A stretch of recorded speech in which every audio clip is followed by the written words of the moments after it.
El gobierno de Zapopan, a través de la Coordinación General de Construcción de Comunidad, la Dirección de Cultura y el Colegio de Jalisco, les da la más cordial bienvenida a Conversatorio Zapopan, charlas sobre patrimonio cultural.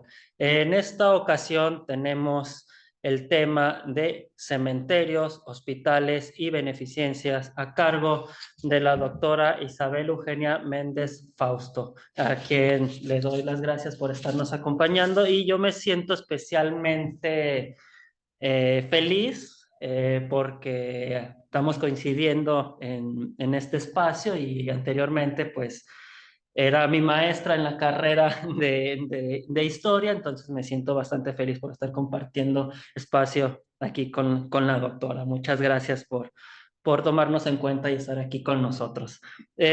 Para entrar en detalle, la doctora Isabel ha sido profesora en la licenciatura de Filosofía, profesora de excelencia en la licenciatura en Historia y en la maestría de Arquitectura de la Universidad de Guadalajara, profesora de la División de Posgrado de la Facultad de Arquitectura de la Universidad Michoacana de San Nicolás de Hidalgo en el 2016. Recibió el nombramiento SNI en la especialidad de Espacios y Cultura Funeraria en el 2017 y fue propuesta este mismo nombramiento de el SNI 3 en el 2019.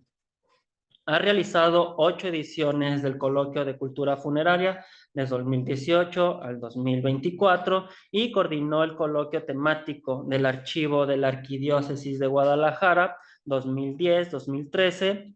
Entre otras publicaciones, es autora de 10 libros, los más recientes, Las Congregaciones de Maestras, Solidaridad, Trabajo y Educación Femenina en la Guadalajara Colonial y Moderna, y Epidemias, Hospitales y Cementerios, Jalisco, 1570-1892, una remembranza en tiempos de COVID.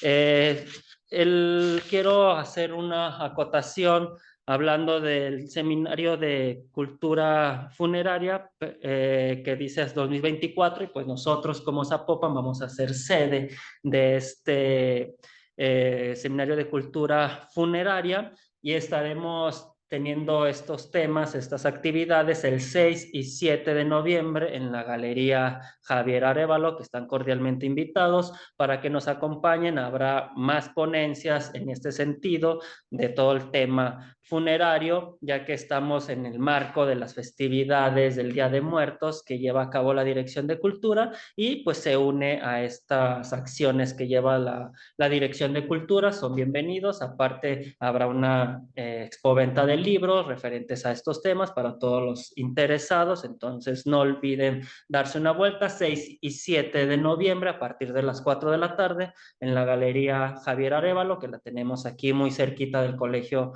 de Jalisco, básicamente atrás de la Basílica de Zapopan. Sin más, pues quisiera pues ceder el uso de la voz a la doctora para que nos explique un poquito más qué es este coloquio de cultura funeraria y también del tema que nos va a presentar. Adelante, doctora. Claro que sí. El Coloquio de Cultura Funeraria nació en 2008 aquí en Guadalajara, dentro de la Universidad de Guadalajara, y tiene el sentido de reunir a interesados, no solamente a especialistas, no solamente a académicos, para el conocimiento de estos ritos funerarios, de estos espacios, porque los cementerios pueden ser vistos no solamente de una manera popular, sino también que constituyen hitos urbanos y arquitectónicos de nuestras ciudades.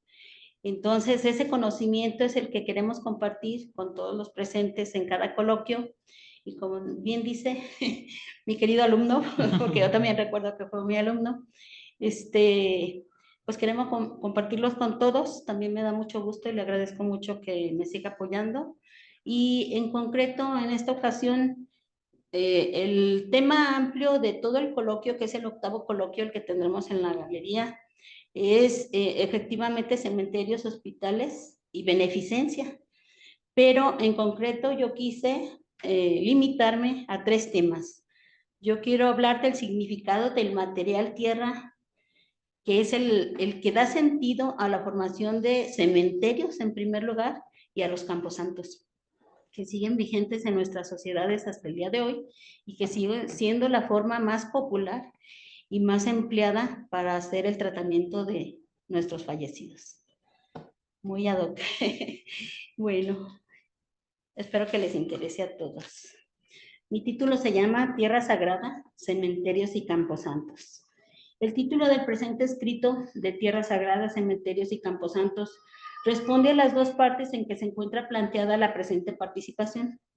En la primera parte se establece la importancia de la materia tierra como destino amoroso y sepulcral de los difuntos cristianos, y en la segunda parte se sondea en el contexto local y en sus etapas colonial y moderna.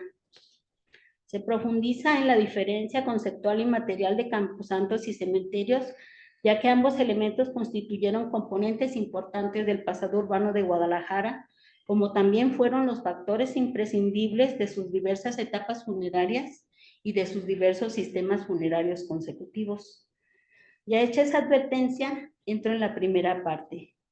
La práctica de la inhumación o del depósito en la tierra de los cadáveres de los difuntos define las creencias funerarias entre las poblaciones cristianas y también ha dado lugar secundariamente a la fundación de los cementerios o de los camposantos. La creencia cristiana y de carácter cardinal de la resurrección apoyó la práctica benéfica de la inhumación por las importantes ventajas prácticas que ofrecía y la complementó con la explicación ideológica de los cementerios como lugares de reposo o dormición de los fieles en espera de la resurrección prometida. Cementerios y camposantos se crearon sobre la concordancia entre la espera de la resurrección y los tres beneficios que ofrece la inhumación, que son el ocultamiento del proceso de putrefacción del cadáver, el resguardo y la ubicación certera de sus restos, y la creencia del reposo o de la dormición de los muertos albergados en su seno. Beneficios que promovieron a la materia tierra a la consideración de una madre protectora y amorosa a través de los siglos. En la larga trayectoria del cristianismo, la tierra se ha considerado bendita y también ha sido sacralizada, ya que ha preservado amorosamente el cuerpo de los fieles como una madre, y ya que se ha creído también que la tierra ha constituido el elemento primordial de que se compone el ser humano. La inhumación tradicionalmente fue acompañado del cuidado del sepulcro y de los restos de los fieles, pero también de los ruegos de los supervivientes por el alma del difunto, sobre todo por los ruegos decisivos conseguidos por la intercesión de los ministros religiosos, quienes periódicamente complementaron el cuidado del cuerpo inhumado en los cementerios benditos puestos en sus manos con el cuidado principal de las almas, con la dispensa de los sufragios, de las misas y de los aniversarios luctuosos. Estos últimos fueron realizados individual o colectivamente por las comunidades en la celebración principal del Día de Difuntos. Para los pueblos arcaicos, como para los clérigos que triunfaron en los concilios medievales, la resurrección y la beatitud prometidas estuvieron condicionadas a la recuperación no solo del alma, sino también del cuerpo, o más exactamente del esqueleto, ya que el cuerpo se prefería exento de la carne putrefacta y nauseabunda. Ellos señalaron la necesidad de la conservación de los restos óseos como elementos indispensables para esa recuperación material del individuo operada por la voluntad divina. Debido a esa preferencia de la materia terrena, se manifestó también la oposición a un posible descanso de los muertos en el seno de los mares, ríos y cuerpos menores de agua, en los cuales se provocaba la pérdida o deslocalización de los restos, motivada por el movimiento del agua. También fueron rechazados por su asociación con desastres y tragedias individuales y masivas, súbitas y frecuentemente repetidas, y por la falta de los sacramentos auxiliares ante una muerte repentina.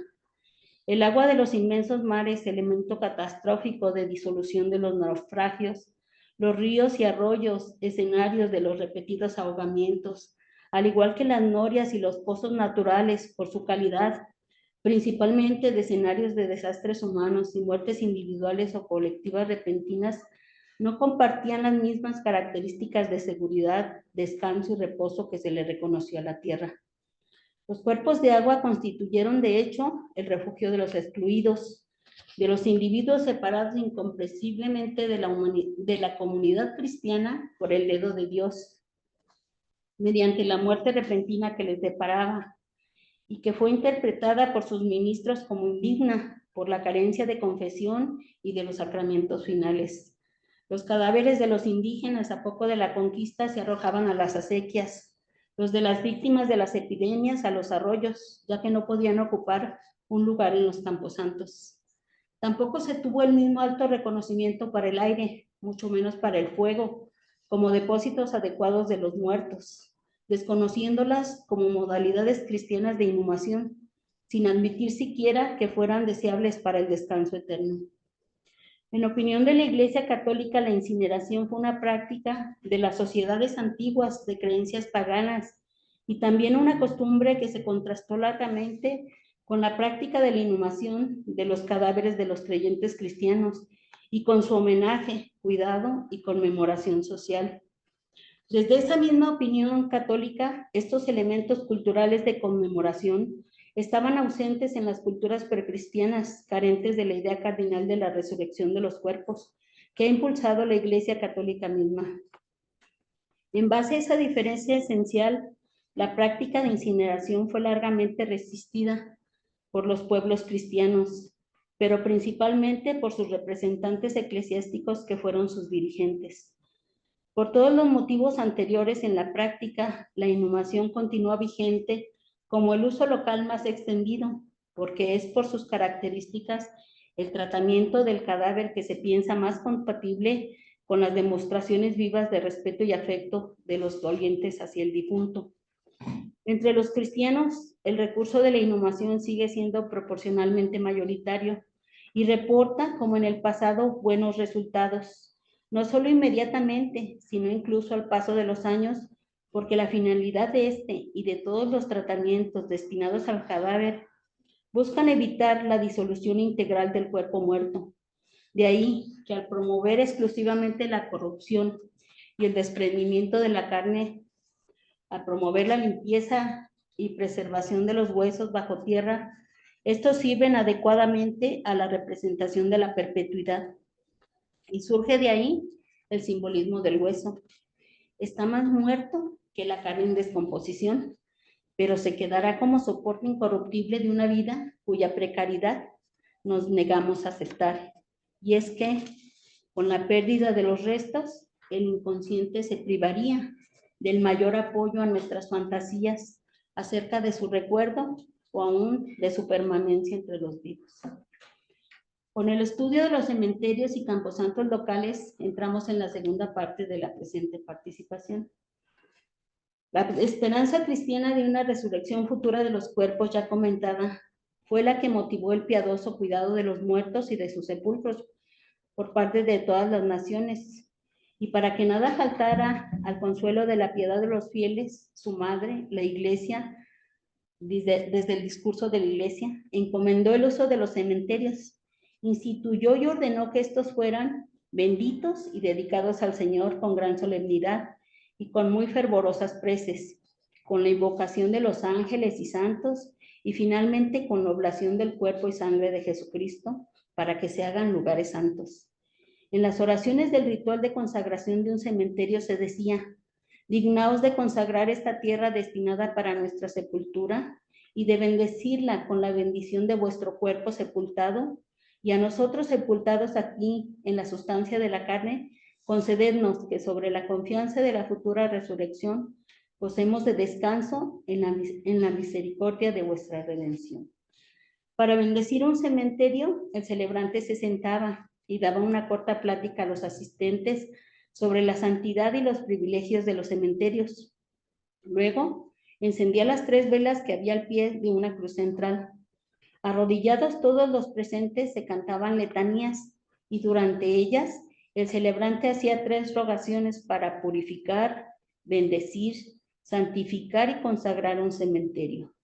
Después de rociar el agua bendita y de incensar la cruz del centro, encendía las velas que estaban en lo alto de la cruz y sobre sus brazos, mientras decía una oración por la remisión de los pecados y para pedir por una resurrección bienaventurada, y lo mismo hacía con las 4 cruces angulares restantes, y tanto en la ida como en el regreso iba rociando de agua bendita. En el libro medieval de las instrucciones, el obispo de la ciudad de Milán y también santo, Carlos Borromeo, dio normas para selección del sitio, los materiales adecuados y también las normas precisas de construcción para asegurar edificios, altares, tabernáculos y sepulcros, así como recomendaciones de tipo sanitario para evitar la humedad, deterioro e incendio en conventos, iglesias y cementerios. Igualmente dio normas para prevenir hurtos, sacrilegios y profanaciones. Sus instrucciones para los cementerios expuestas en un orden lógico contribuyen a su descripción, parten de su entrada, puertas, aseguramientos, tamaño, localización, apariencia interior y exterior y austeridad de las sepulturas. La puerta principal del cementerio, por ejemplo, constaba de 3 entradas frontales, aunque podía tener algunas otras laterales, sobre todo para ser usadas en las procesiones. Para seguridad de los cementerios, la entrada debía cerrarse con un enrejado férreo, o al menos lígneo para evitar la entrada de animales. Las entradas debían tener batientes firmes, pasadores y llaves para que se conservaran cerradas, excepto que fueran a usarse. Sobre la entrada mayor debía representarse la Santa Cruz con la imagen de una cabeza o de un cráneo de un hombre muerto fija en su extremo. El tamaño del cementerio debía ser proporcional al tamaño de la iglesia, o sea que debía tener una relación directa con la densidad de la población y debía asegurar la disponibilidad de terreno para sepulturas a través de exhumaciones periódicas, por lo que se hizo necesario que contara con un osario.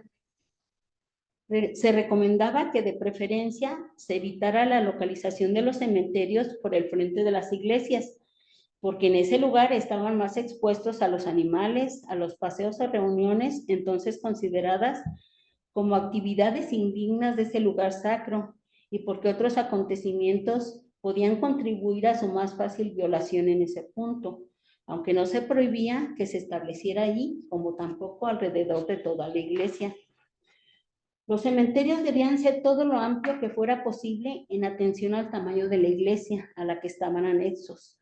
Debían disponer setos en lugares convenientes, tener una capilla pequeña hacia el oriente del terreno y dotarla con un vaso de agua bendita para el uso de bendecir. Además, debían de contar con una cruz central ubicada sobre una pilastra compuesta y mantenerla protegida con una cubierta decente. De ninguna manera se permitía en el interior del cementerio la existencia de árboles, arbustos, raíces, heno o hierba verde. Sus muros debían tener como mínimo una altura suficiente para evitar el paso de los animales y se debían adornar los pórticos con pinturas sacras, o en caso de que éstas faltaran, debían blanquear por fuera las paredes para realizar las pinturas sobre ellas.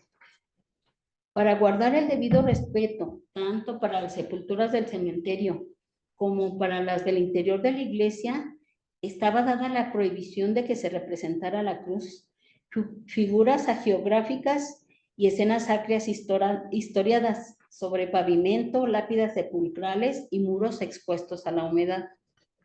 De los elementos comunes que se han tomado en cuenta en las descripciones sobre los cementerios tapatíos, el relativo al tamaño de los diversos establecimientos fue el más comentado. El siguiente elemento que se comentó fue la capilla y su situación central dentro del cementerio respectivo. De los cementerios se afirma haberse hecho su circulación con paredes y del santuario solo se dice que estuvo cercado. La existencia de un pórtico solemne solamente se comenta para la necrópolis de Los Ángeles. La existencia de árboles se comentó en 2 de los cementerios, pero también se dijo que la vegetación se ubicaba y se mantenía en espacios reservados y bajo cuidadosa vigilancia. En cambio, fue notable la falta de elementos de seguridad, puertas, cerraduras, enrejados, en los que las instrucciones cifraban la protección de esos espacios, que los puso en todo momento en el riesgo previsto del desprecio, de la profanación y de la falta de respeto continuado. El Cuarto Concilio Provincial, efectuado en México en 1771, elaboró numerosas prohibiciones sobre las prácticas del culto externo antes impulsadas por los jesuitas. actividades que se realizaban principalmente en el escenario de los atrios o cementerios novohispanos. Al estar dictadas las prohibiciones contra las faltas más comunes cometidas en estos espacios, nos permiten conocer las actividades que la sociedad acostumbraba a realizar en ellos. Las comedias, bailes y representaciones, usualmente efectuadas en los días de la Natividad o del Corpus, fueron consideradas en adelante profanas y ajenas al verdadero culto. Por ese motivo se dictaron penas contra los párrocos que las conservaran. Se prohibieron igualmente las vigilias nocturnas, los juegos y la admisión de peregrinos o pasajeros que deseaban pernoctar en la iglesia o en su cementerio, para evitar los numerosos inconvenientes que provocaban. Las prohibiciones directas sobre el uso del cementerio cancelaron prácticas que hasta entonces habían sido comunes, como las de albergar tablados para efectuar corridas de toros o levantar en ellos patíbulos o prisiones, y exigieron un respeto irrestricto por su calidad de lugares sagrados y de uso funerario exclusivo.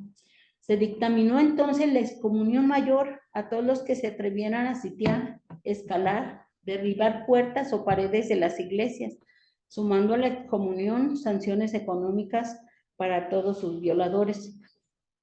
Entre todos los establecimientos funerarios tapatíos vigentes en el periodo de 1780 a 1896, se cuestionó la razón por la cual algunos de estos establecimientos fueron mencionados o bien como camposantos o bien como cementerios.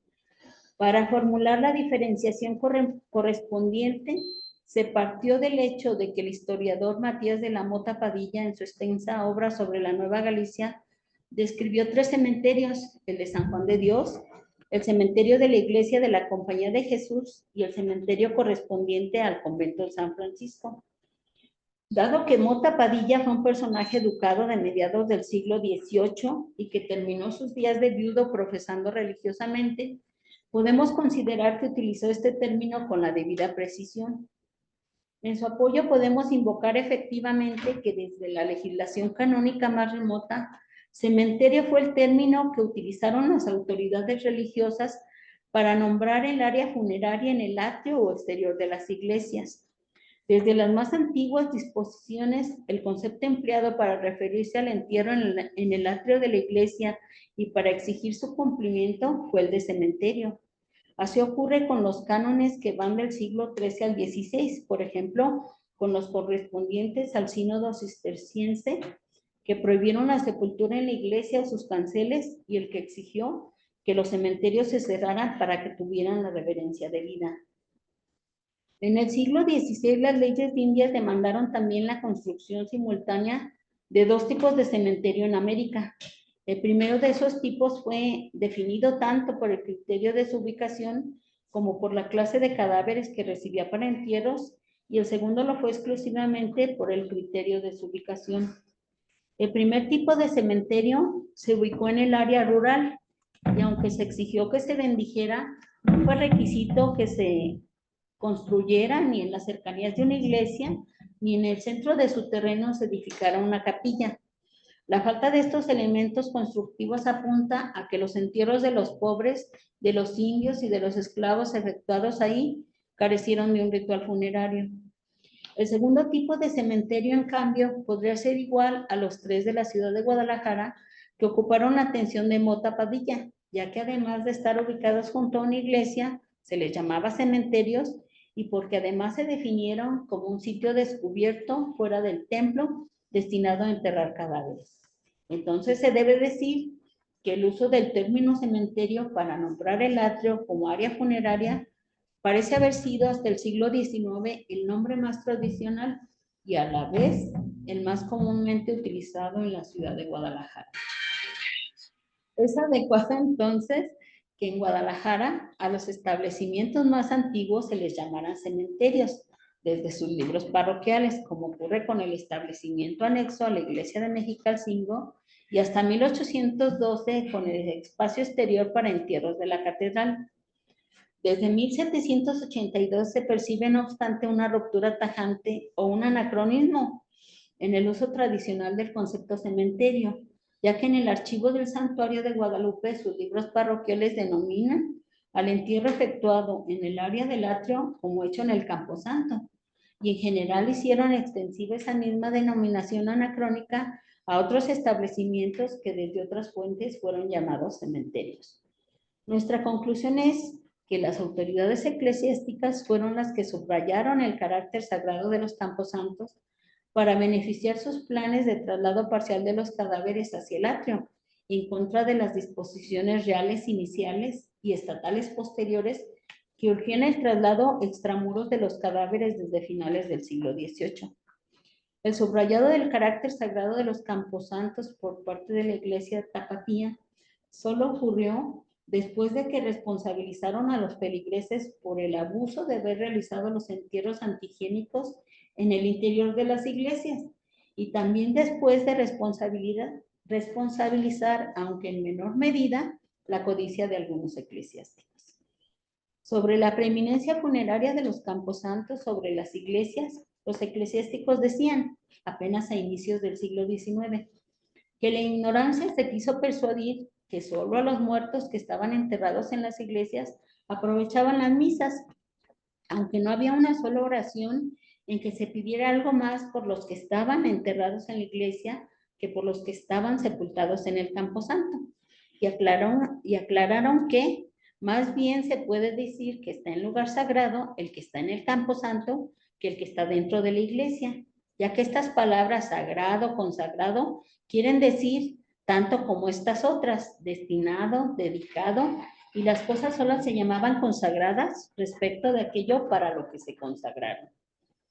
Al imponer el uso del término decimonónico de camposanto, la Iglesia también pudo introducir una distinción necesaria entre el espacio bendito en el exterior de las iglesias, usado para el entierro de los fieles, y el área no bendita o profana, utilizada para el entierro de los excluidos, que la legislación canónica multisecular había ubicado en cambio como otro espacio diferente, fuera del cementerio. Esta vecindad cercana de fieles e infieles también explica la resistencia de los creyentes tapatíos para aceptar el uso del cementerio o, en su caso, del camposanto.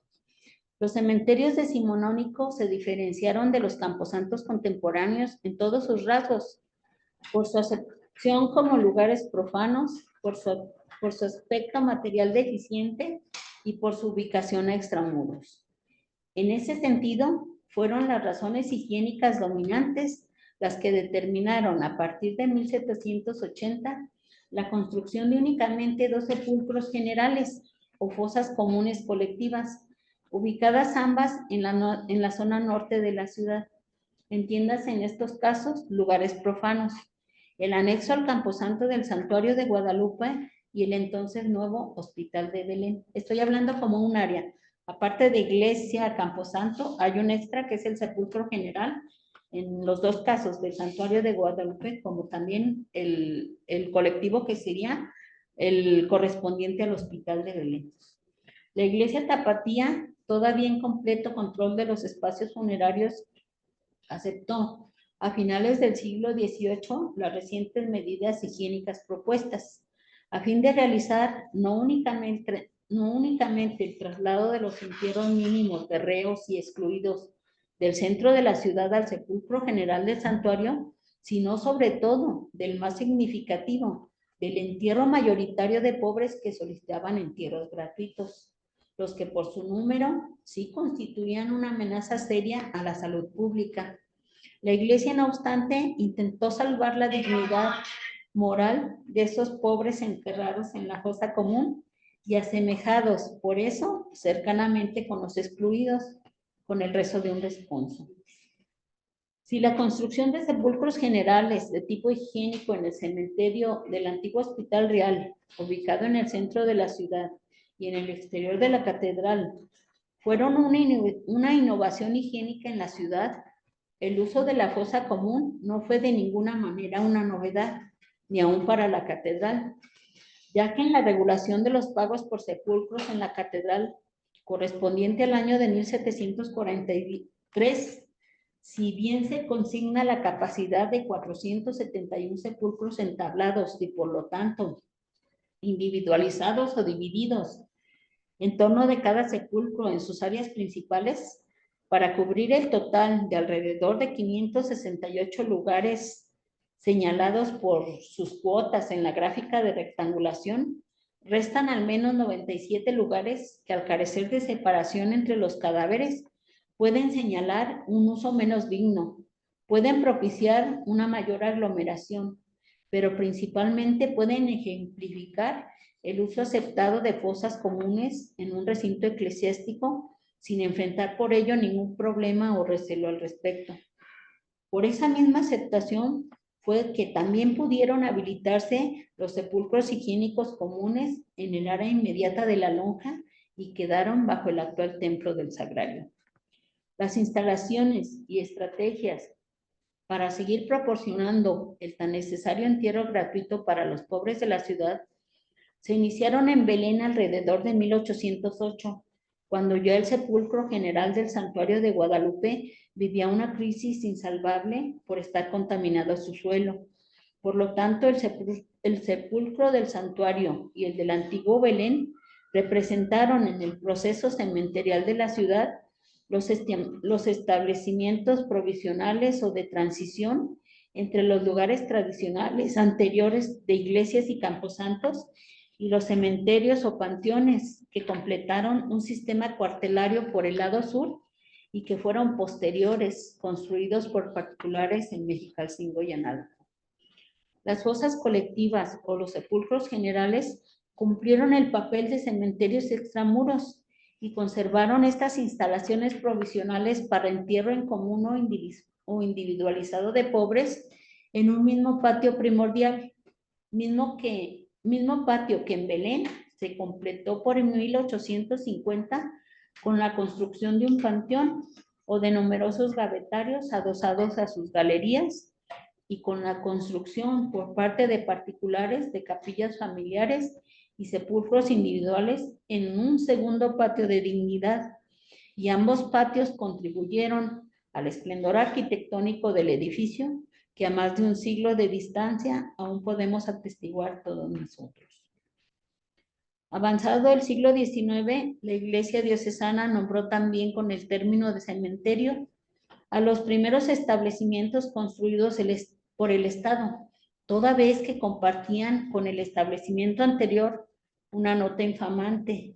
Se argumentó que estos carecían del ritual, o por lo menos de parte del ritual de consagración, o de algunos de los elementos formales y de ennoblecimiento necesarios, como bardeado, capilla, dedicación o selección moral de los difuntos enterrados ahí, factores que lo descalificaron para el entierro de los verdaderos creyentes.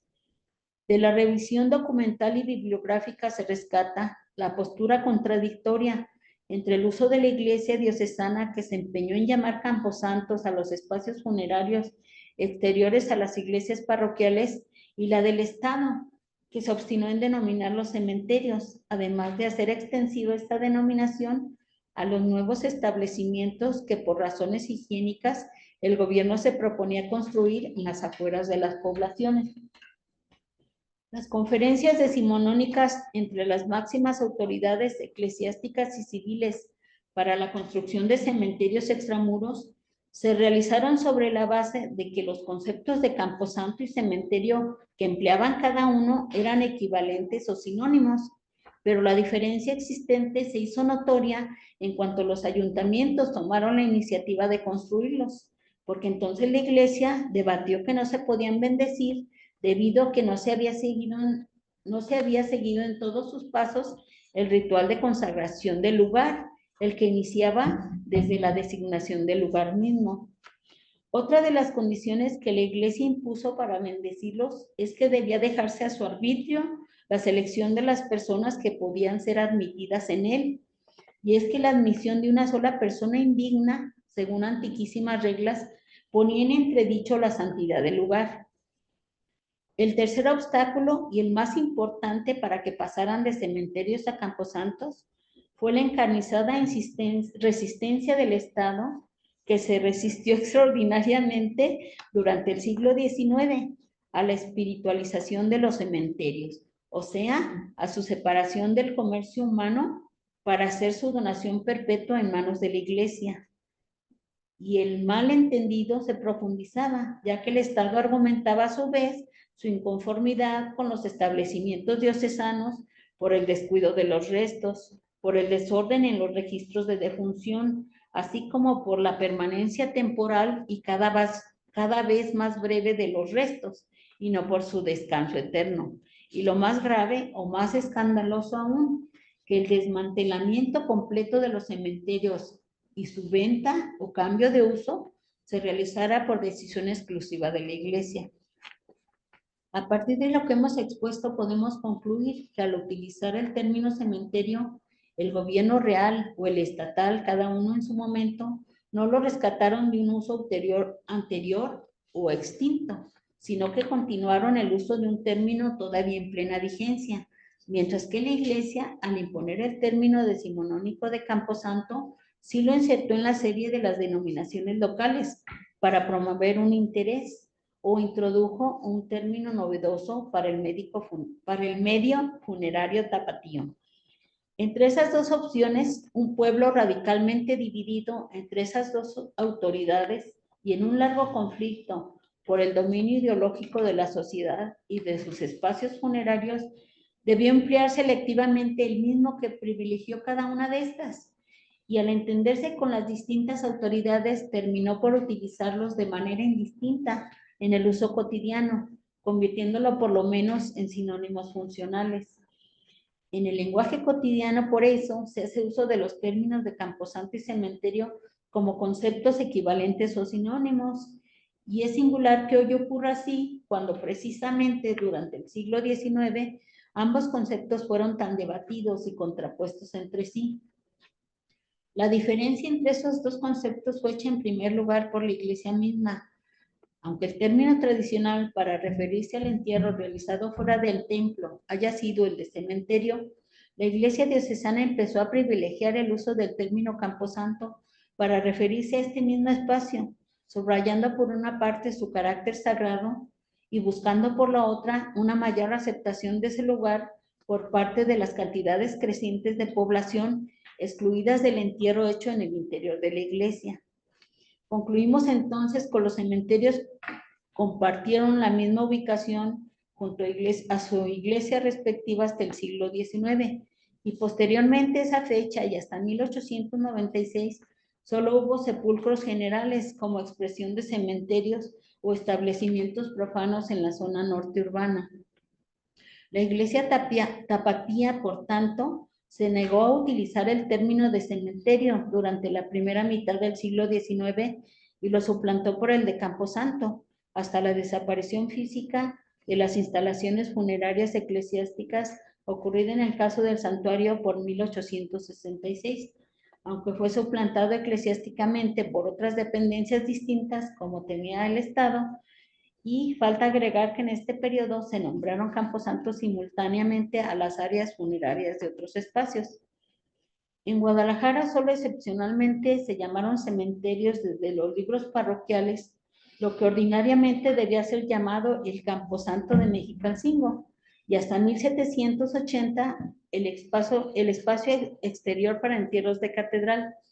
Si la característica común a ambos espacios fue el uso que se le dio para entierro de pobres, indios o reos, la diferencia en Guadalajara no se marcó por la ubicación rural o manifiestamente separada de la iglesia de estos establecimientos o la falta del ritual, sino por el uso, o mejor dicho, por el tipo de entierros que aceptó para personas insolventes y por la falta de pagos de derechos de fábrica.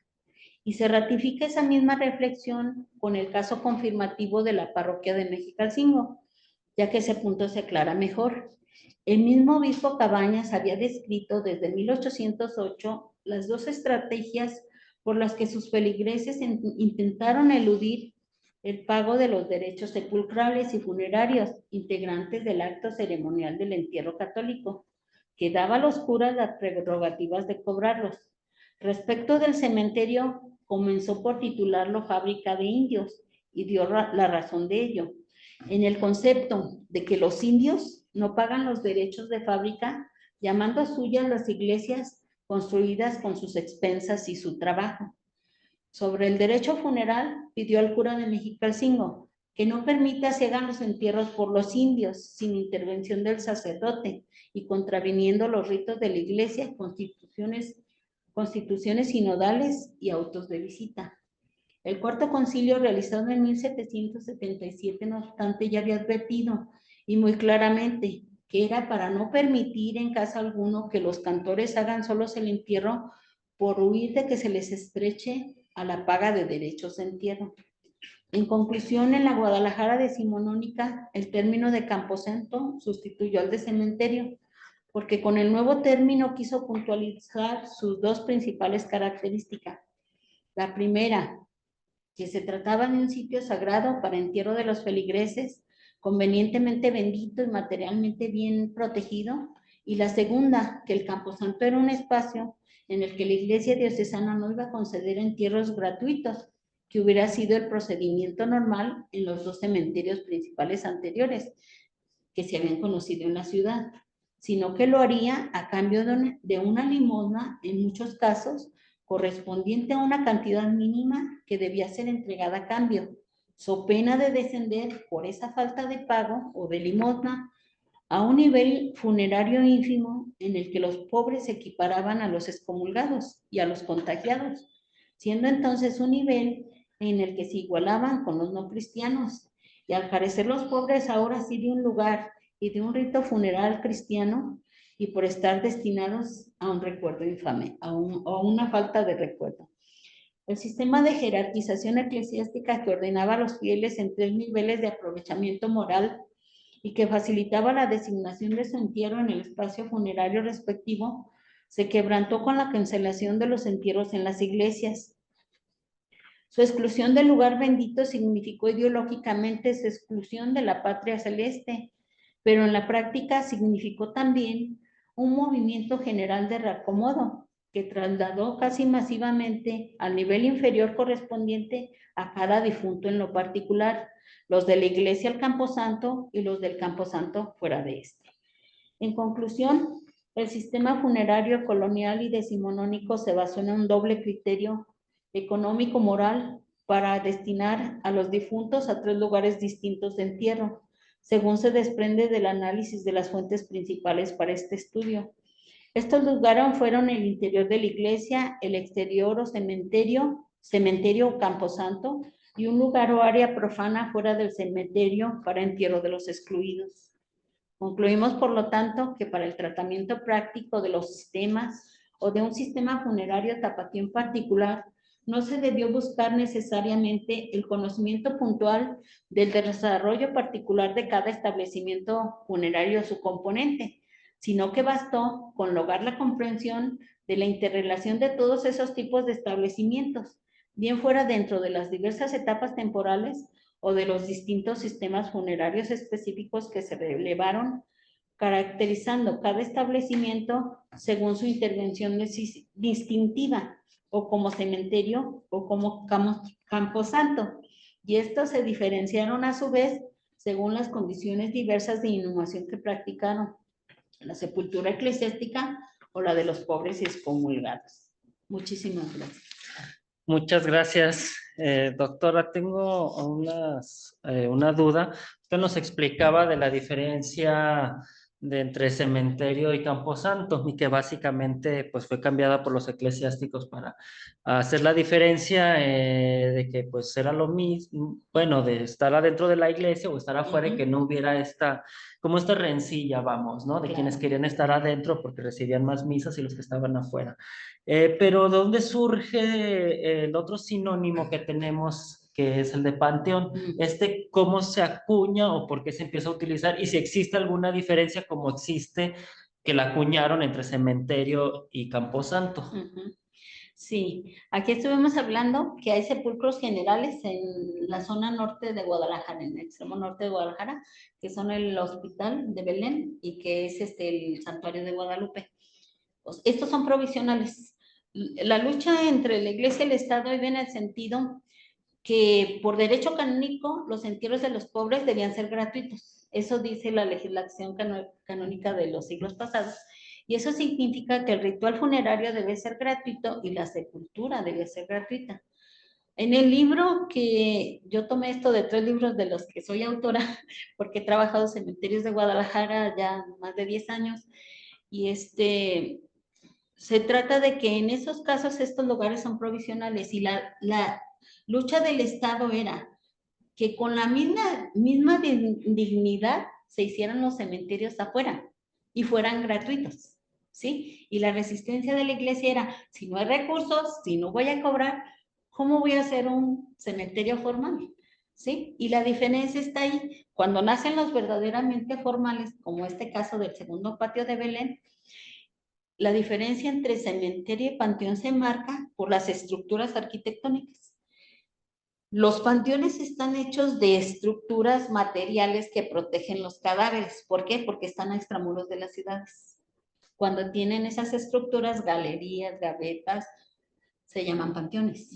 Y viene, para mí, viene de que en los conventos, aquí mismo en Zapopan, por detrás del altar principal, hay gavetas para los franciscanos y esa era un uso de los órdenes religiosas masculinas, porque las mujeres es el coro bajo, pero los hombres están, o los religiosos están detrás de los altares principales de sus conventos o de sus iglesias, en estas partes protegidas que son gavetas, son estructuras, han entrado aquí a Zapopan, y se refería a eso, que no es un entierro sencillo, solamente en la tierra, sino que hay estructuras que impiden que los animales, que estamos hablando que esto es una profanación, están impedidos de llegar a esos cadáveres. Entonces, cuando surgen con toda la formalidad que tiene Belén, de puertas, llaves, enrejados, muros y estructuras interiores, llámese gavetas, cenotafios, mausoleos,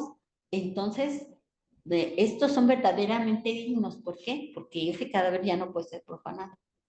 Excelente. Sí, así está claro sí, de la hecho, sí, diferencia. exactamente. Sí. Tenemos unos comentarios de las personas que nos siguen en redes. Bueno, Disobri Ruiz Aur nos dice qué tema es, ya le respondimos ahí, ¿no? El tema que estamos tratando, de Camposanto, cementerios. Mayra Susana nos dice un saludo y su admiración para la gran Isabel, experta en estos temas. También Cristo de Alba, director de Cultura de Zapopan, que nos sigue, le mandamos un saludo. Nos dice saludos y excelente tema. También María Elena Arellano nos dice, así como se rescataron, conservaron lugares de entierro para los fieles fuera y dentro de las iglesias, ¿se han conservado algún lugar de entierro de los excomulgados hasta la actualidad? No, porque la finalidad de un cementerio en ese sentido de fuera del cementerio del excomulgado es que no quede huella, que no quede fama.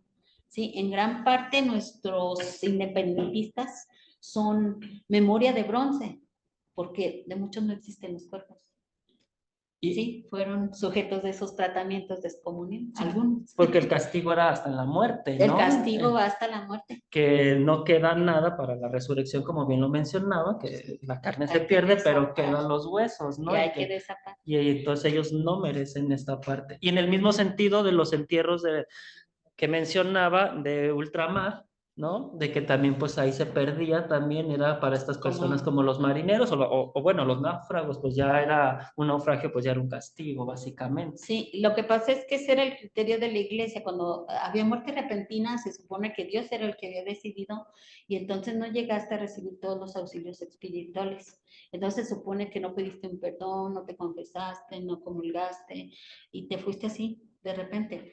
Entonces ha cambiado. Bueno, por lo menos para pueblo cambió el sentido, pero iba así, de que la muerte repentina era un castigo. Y aquí surge otra duda, para el suicida, ¿a dónde se iba? ¿Se iba al cementerio tal cual o tenía un lugar en específico? Yo hago un comentario aquí, un comercial.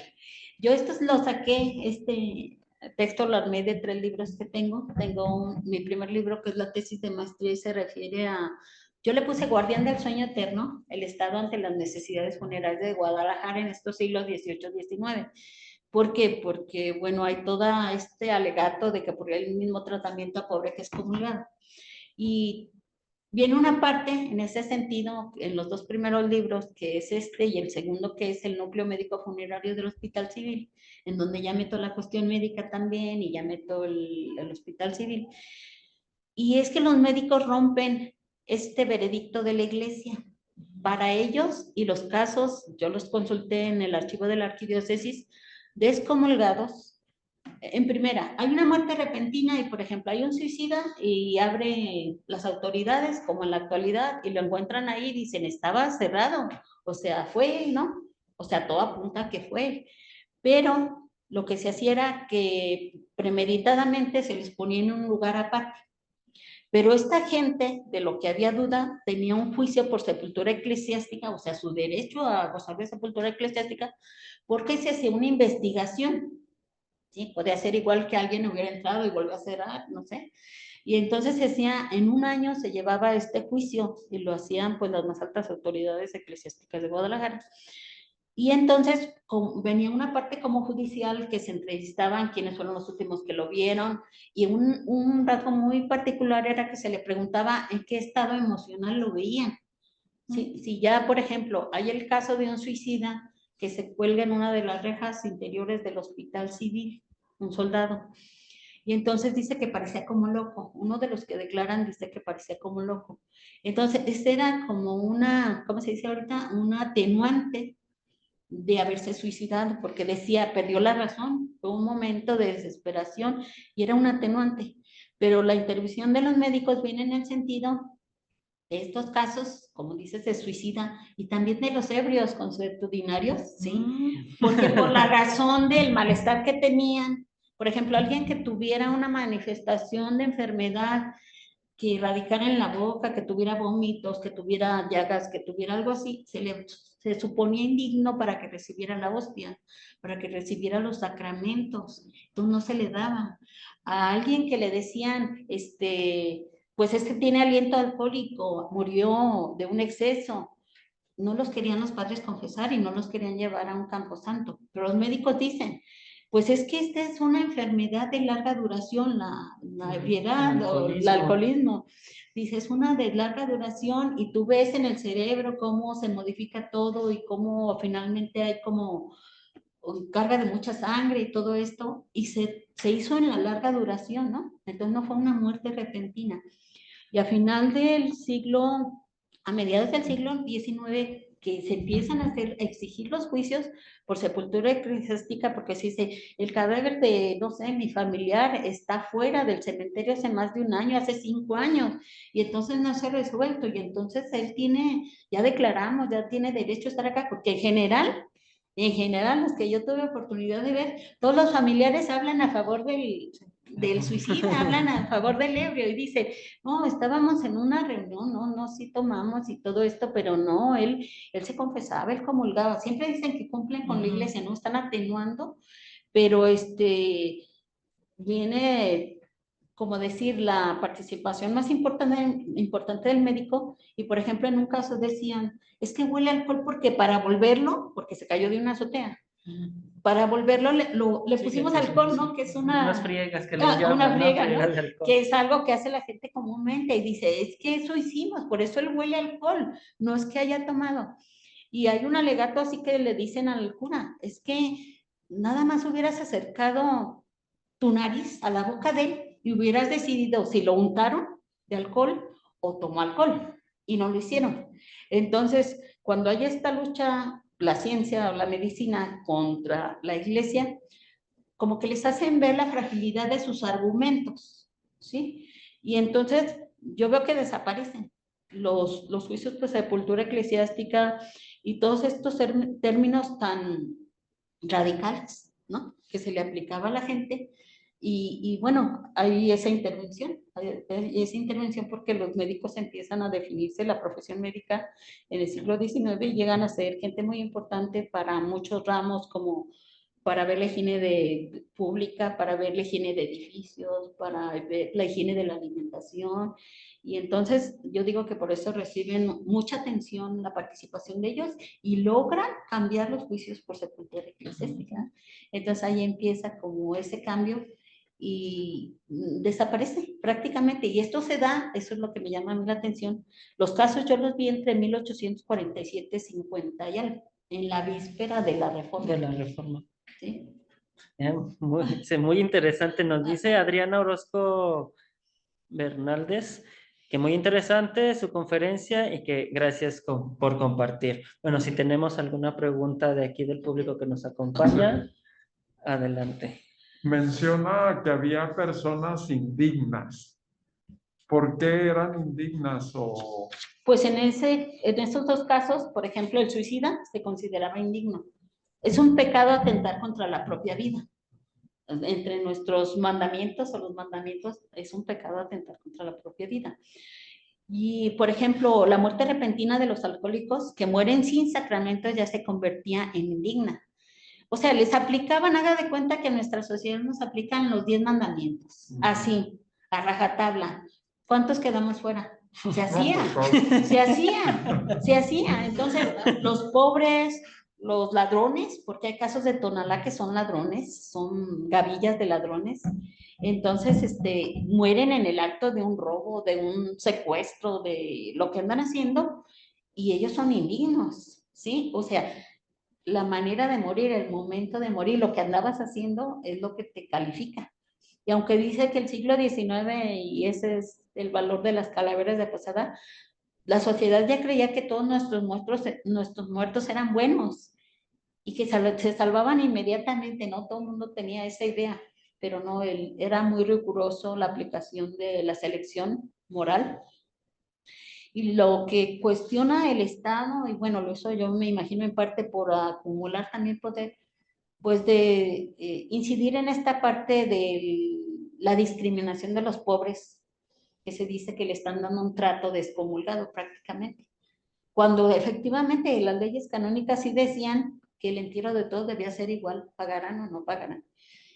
Y más o menos era lo que les exigía el Estado. Los cementerios deben ser formales.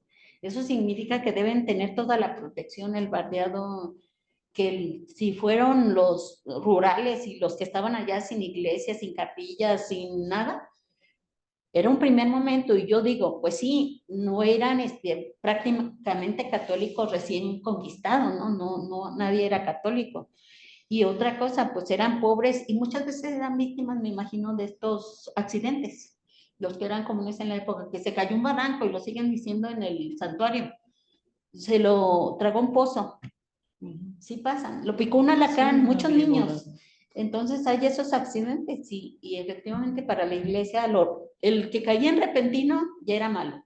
Y si aparte le sumaba que andaba de delincuente, claro, o sea, ya hay como, o el otro que había tenido oportunidad como el briago, ¿no? ¿Cuántas veces? Y tampoco no se componían, pues lo que decimos. ¿Cuándo empieza a cambiar más o menos esta concepción? ¿Del criterio? Ajá.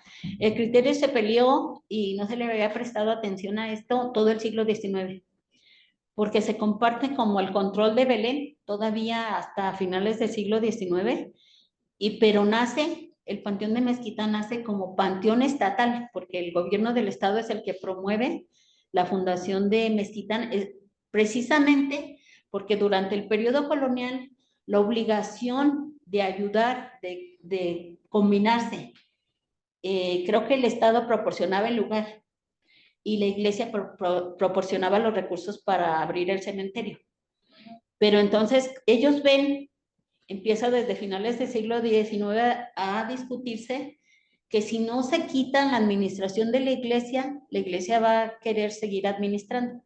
Entonces propone el Estado hacer sus propios cementerios y así es como se rompe esta cuestión, porque este criterio de selección lo defendió todo el siglo XIX la iglesia, que ella decía quién cabía y quién no cabía, mientras que el Estado, pues más democrático, yo digo también por motivos políticos, era no, todos somos iguales y todos vamos a donde mismo. ¿Y tuvo que ver algo también la reforma? Esta es la víspera de la reforma. Todo esto que estamos diciendo ahorita era lo que Sí, decía. Ajá. Pero con el tema de que ahora se tiene que hacer, registrar muertes, nacimientos. Sí, aquí dije que una de las inconformidades del Estado era el desorden en el manejo de los restos, que se decían que era descanso eterno, ¿no? Si, por ejemplo, había una epidemia, todos estos de fosa colectiva se iban en un año. Hay descripciones en la Catedral de Guadalajara que se sacaban restos blandos a los 4 meses, imagínate. Decía que el cúmulo se veía desde Palacio de Gobierno. Sí. Así, imagínate. Cuando fue epidemia, ¿verdad? Y todo el tiempo, porque como se empezó a llenar el interior de la iglesia, y es que era ese sentido, es la iglesia más religiosa, o sea, donde hay más ceremonias, más actividades, todos la pedían, todos querían estar ahí. Entonces era, pues sacar los restos blandos, así se le dice, porque la carne está plenamente en descomposición. Y te imaginas un cúmulo en una esquina y las tablas quemadas en las afueras. Dicen los franceses, hay una nueva sensibilidad, no, hay una nueva realidad, ¿verdad? No es que seamos más sensibles al mal olor, es que hay una realidad. Sí, yo creo que la dimensión europea es otra a comparación de la americana, las ciudades, las poblaciones. ¿Ah? El clima. Adelante. ¿Qué tan gravoso era si la gente buscaba no pagar? ¿Era muy caro morirse? Si buscaban apagar el derecho. Lo que pasa es que también estamos viendo, yo lo vi mucho para el lado de Mexicalcingo, es que vienen de una tradición. Para ellos las que valen son sus iglesias y sus rituales. Y es la verdadera resistencia que estamos viendo. También había la de dinero, porque como dice Cabañas, ¿por qué voy a pagar si esta iglesia se construyó a mis expensas? ¿No? Dice el indígena. ¿Por qué? Entonces hay esa resistencia a las dos cosas, tanto al pago como también a que se le saque de lo que es su tradición. Yo pienso que están las dos ahí contando y se sigue dando en Mexicalcingo hasta mediados del siglo XIX, de que si quieren, y a veces incluso pagan, pero dicen que incluso la gente que tiene dinero no quiere enterrarse a la manera cristiana. Quiere tener, sí, los cohetes. Es que no encontré muchas partes donde se explicara el ritual, pero había ciertos reglamentos que decían que solamente podían ir 5 acompañantes y muchos debían ser autoridades, no familiares. No había el sentido de es mi familia, es mi familiar, yo voy, vamos todos. No, eso no era. Entonces no había esa oportunidad de despedirlo. Y es parte también de lo que está cambiando. Dice que todos estos cementerios nacen en una época romántica, que nace el sentido de familia, nace el sentido de la muerte. Están los duelos, los pueden ver en los documentos. Una hoja tamaño carta con unos márgenes de 3 centímetros en negro para avisar a un funcionario que no puedo ir porque mi padre falleció. Y es una hoja así toda impresionante, pues, porque nace este sentido de familiaridad, de somos familia, de tengo derecho a ir a llorarlo, tengo derecho de ir a ver lo que muchos reclamaron ahora con las epidemias de último momento, que no tuvieron tiempo de acompañarlo, no tuvieron tiempo ni de verlo, ni en el hospital, ni después. Sí, se entregaban en una cajita ya. Y ya listos, sí. Entonces, todas esas son tradiciones que no se pueden respetar, por ejemplo, en una epidemia. Y ya rompen pues con los deseos y dicen, hay gente muy importante política de Guadalajara, fue por ejemplo administradora ahí en Belén, y decía que el sentimiento de duelo era extensivo a toda la sociedad, no era del gran señor y la gran dinastía, no, era para todos y la solidaridad y el te comprendo, el te doy el pésame, era para a todos los niveles sociales, no solamente como nos platican a veces que el Belén y que las grandes estructuras y que las grandes familias, era para todos. Y esta señora administradora tenía una intervención muy directa, como tratando de darles todo ese apoyo a los dolientes de que tuvieran el mejor tratamiento. ¿Tenemos alguna otra duda? Muchísimas gracias, doctora, por este tema tan interesante. enriquecedor. Les recordamos que como parte de las festividades por el Día de Muertos tendremos diferentes actividades desde la Dirección de Cultura.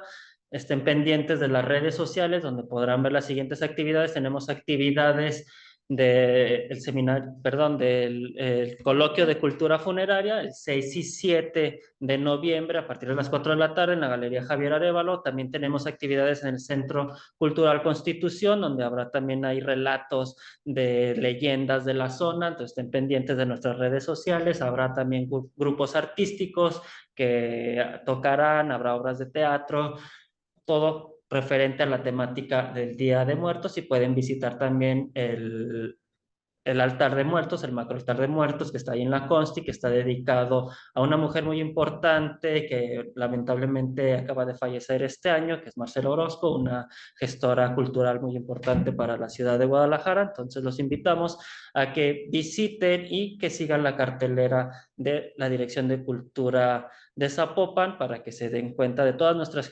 actividades, y nos vemos en la próxima edición del Conversatorio Zapopan. Muchas gracias y hasta la próxima. Muchas gracias.